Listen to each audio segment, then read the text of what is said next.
விர்ஜீனியாவில் Fairfax கவுண்டியில் அமைந்துள்ளது இந்த central high school.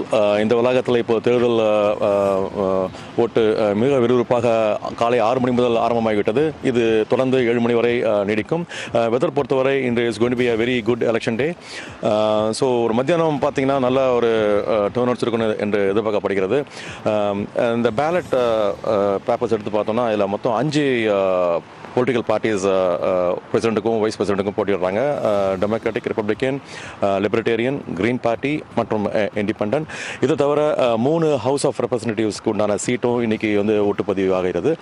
இதையும் தவிர வர்ஜீனியா கவர்மெண்ட்டோடைய 2 அமெண்ட்மெண்ட்ஸும் ஒரு 3 ரெஃபரண்டமும் இன்னைக்கு அந்த ஓட்டில் வந்து பதிவு செய்கிறாங்க. இரவு 7 மணிக்குள்ளே ரிசல்ட்ஸ் வர தொடங்கிவிடும். இன்னும் ஒரு 24 மணி நேரத்தில் அடுத்த 45வது பிரசிடென்ட் யார் என்பது தெரிந்துவிடும்.